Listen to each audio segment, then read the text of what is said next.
This is gonna be a tiny bit more destructive. Right here is the majority. Let's just find whatever we can in the trash can and use those. Welcome back to the Lost Cause Ranch. A couple weeks ago, my dream Land Rover left us stranded. I bet you cannot guess which one needs that. Got her to the wood right now.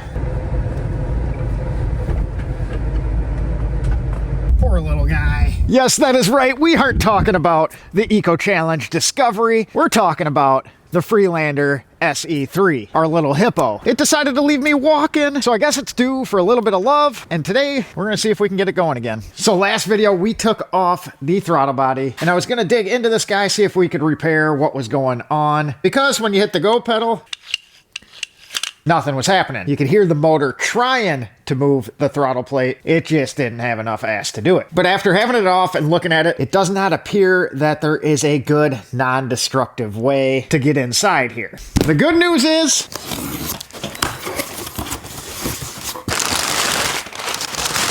Freelanders have the majority of the remaining population sitting in junkyards, which means we were able to score a brand new, to us, but no, a used throttle body off a 2002 Freelander with just 60,000 miles for just $35 shipped to the ranch here. Like I said before, they all like to hang out in junkyards. I don't see a lot of Freelanders because I live in Iowa and I also don't hang out at junkyards. So I figured for $35, it was worth the gamble. Worst case scenario, we'll just end up with an extra Freelander throttle body, you know, because I'd get a whole lot of freaking good use out of that.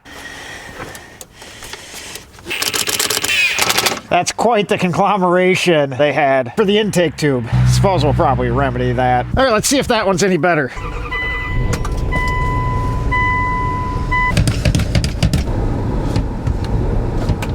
Well, that's working out. So I guess the only thing throwing parts at it did was put a dent in my wallet. So I suppose I'll actually spend a little time diagnosing it. And it's in such good shape that we not only have one check engine light, we have two. So we have a million codes here. What we're gonna do is erase those, because we had a bunch of stuff unplugged. Yes, I want to continue. And would you look at that?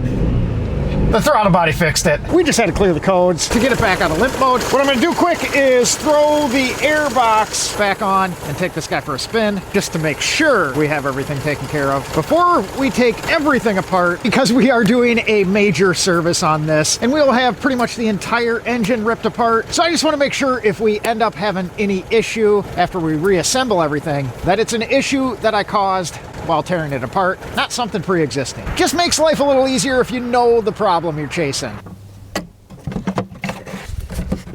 It's a real nice piece there. Close enough.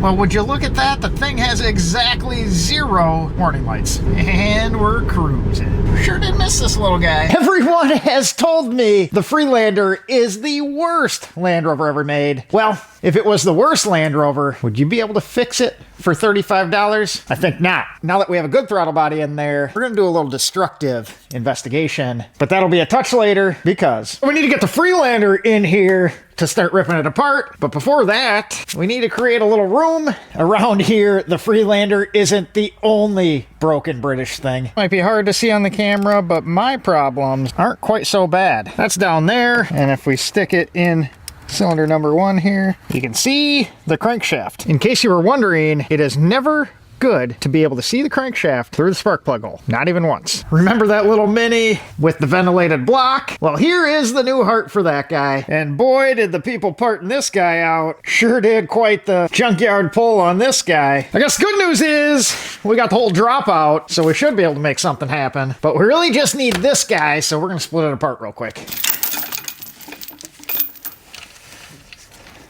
Every time I get to use this thing, I'm sure glad we built it. I guess my back is more glad we built it than anything. We just have one bolt that they left in there. Now we can undo the axle. Nice.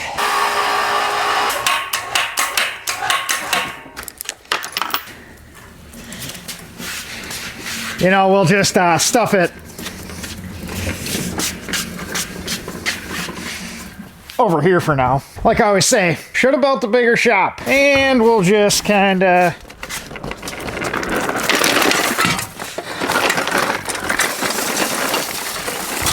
toss that right there for now.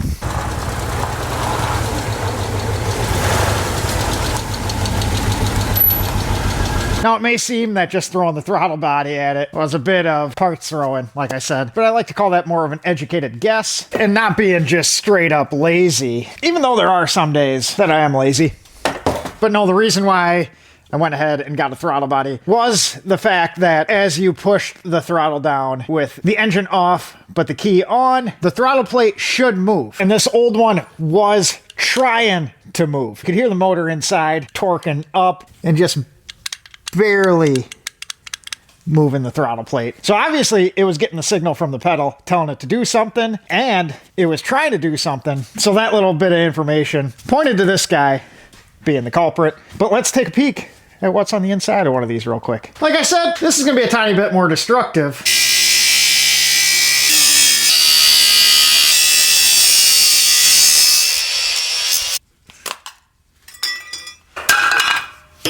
Just like that. There's the inside of one of those guys, in case you're ever wondering. So there's nothing glaringly wrong. So I'm willing to bet we just have a weak electric motor right down in there. And since I can get a different one of these for $35 landed at my doorstep, since the junkyard is a favorite hangout of all the Freelanders, really not worth digging in and fixing. So now we're gonna tear in, we're gonna get the intake manifold and the valve covers back off this and see if our high quality oil and our motor flush did anything to clean up all the frickin' gunk that was inside this guy. This thing is pretty frickin' grody inside.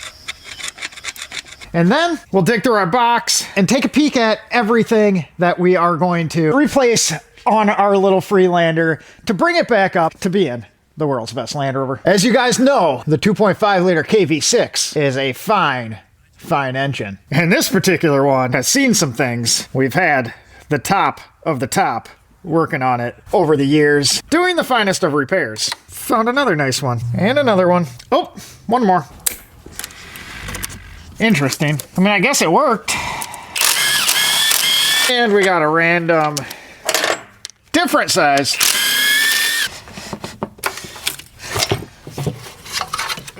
Never had one of them off before. It's actually kind of a neat setup for a V6. Just the 4 bolts across the front, and we slide the rear ports right into the manifold. A lot simpler to take off than I would have thought. That thing's pretty oil soaked, so a new one of them's in order too. I had to do this one by hand. That's rough.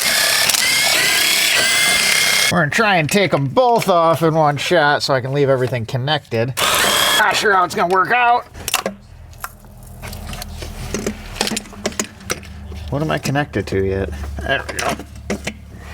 It's our first actual look into the ports, and it looks pretty nice. Much nicer than this entire wiring harness looks. I think we're gonna have to re-loom this guy. Pretty crunchy and pretty frickin' chooched out all over. Once we get everything apart, we'll clean that up as well. But we need to get the cam caps on both the front and back off. I wanna see if we're any cleaner after about 1,000 miles after the motor flush and some good castor oil, along with a little bit of an Italian tune-up. We probably ran this guy a little harder than the previous 15 owners.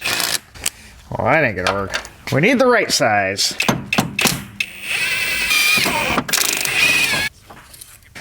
Forgot one. Helps to take every bolt out. I think I forgot this one last time too.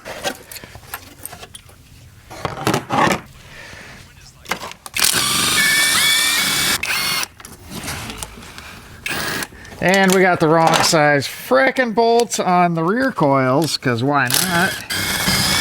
Let's just find whatever we can in the trash can and use those.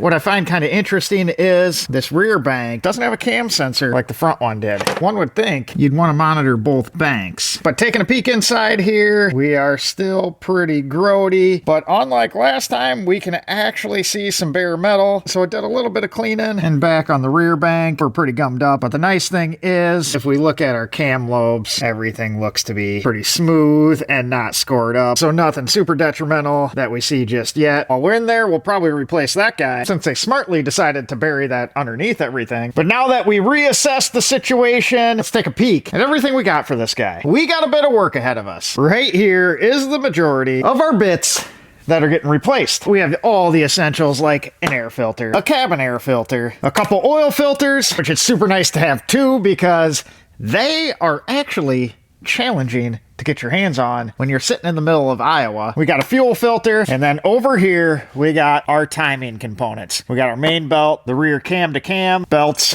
Those are just little tiny guys, which in the last video you saw these were pretty aged. The belt does look like it has some age on it. We got a little bit of cracking going on. You never want that many cracks on your timing belt. Ticking time bomb, timing belt tensioner, and idler pulley. And then the main bits right here. We have a complete head gasket set. Yep, that is right. These cylinder heads are coming off. We are going to be doing a very thorough cleaning, and that's going to require pulling those guys off. We're also plopping a new set of lifters in. Getting kind of tired of hearing that thing tick.